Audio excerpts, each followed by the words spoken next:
Hi hello ವೀಕ್ಷಕರೇ ನಮಸ್ಕಾರ. ನಾವಿವತ್ತು ಮಟನ್ ಬಿರಿಯಾನಿ ಯಾವ ರೀತಿ ಮಾಡೋದು ಅಂತ ನೋಡೋಣ. ತುಂಬ ಹೋಟೆಲ್ ಶೈಲಿ ರೀತಿಯಲ್ಲಿ ರುಚಿಯಾಗಿರುತ್ತೆ. ಬನ್ನಿ ನೋಡೋಣ ಯಾವ ರೀತಿ ಮಾಡೋದು ಅಂತ.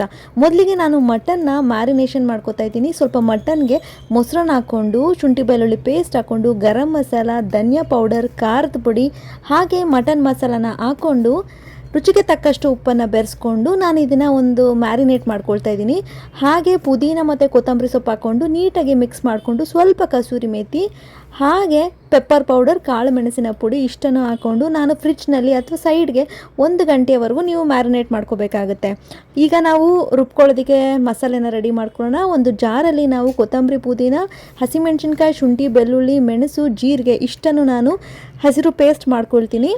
ಈಗ ನಾನು ಮಟನ್ ಬಿರಿಯಾನಿ ಮಾಡ್ಕೊಳ್ಳೋದಕ್ಕೆ ಒಂದು ಪಾತ್ರೆಯಲ್ಲಿ ಎಣ್ಣೆ ಹಾಕಿ ಪಲಾವ್ ಎಲೆ, ಮರಾಠಿ ಮೊಗ್ಗು, ಲವಂಗ ಇಷ್ಟನ್ನು ಹಾಕಿ ನಾನು ಸ್ವಲ್ಪ ಈರುಳ್ಳಿ ಹಾಕಿ ಶುಂಠಿ ಬೆಳ್ಳುಳ್ಳಿ ಪೇಸ್ಟ್ನ ಹಾಕ್ಕೊಂಡು ಸ್ವಲ್ಪ ಕೊತ್ತಂಬರಿ ಸೊಪ್ಪು ಹಾಗೆ ಪುದೀನ ಜೊತೆಗೆ ಒಂದು 5ರಿಂದ 6 ಗೋಡಂಬಿನ ಹಾಕ್ಕೊಂಡು 1 ಟೊಮೊಟೊ ಹಾಕ್ಕೊಂಡು ನೀಟಾಗಿ ಕಟ್ ಮಾಡಿಕೊಂಡು ಈಗ ಕಸೂರಿ ಮೇಥಿ ಹಾಕ್ಕೊಂಡು ಸ್ವಲ್ಪ ಖಾರದ ಪುಡಿ, ಧನಿಯಾ ಪುಡಿ, ಗರಂ ಮಸಾಲ ಹಾಗೆ ಮೇಯ್ನಾಗಿ ಮಟನ್ ಬಿರಿಯಾನಿ ಪೌಡರ್ ಅಥವಾ ಮಟನ್ ಮಸಾಲಾನ ಹಾಕ್ಕೊಂಡು ಸ್ವಲ್ಪ ಟೊಮೊಟೊನೂ ಸಹ ಹಾಕ್ಕೊಂಡು ನಾನು ರುಬ್ಬಿಟ್ಕೊಂಡಿರುವಂತಹ ಹಸಿರು ಪೇಸ್ಟನ್ನು ಮಿಕ್ಸ್ ಮಾಡ್ಕೊತಾ ಇದ್ದೀನಿ.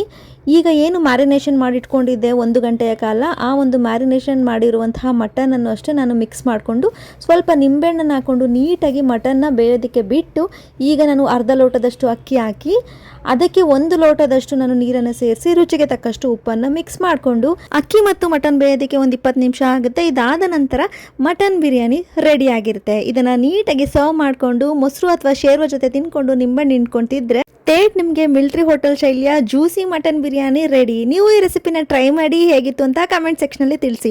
ನಮ್ಮ ಚಾನಲ್ಗೆ ಸಬ್ಸ್ಕ್ರೈಬ್ ಆಗೋದು ಮರಿಬೇಡಿ. ಧನ್ಯವಾದಗಳು.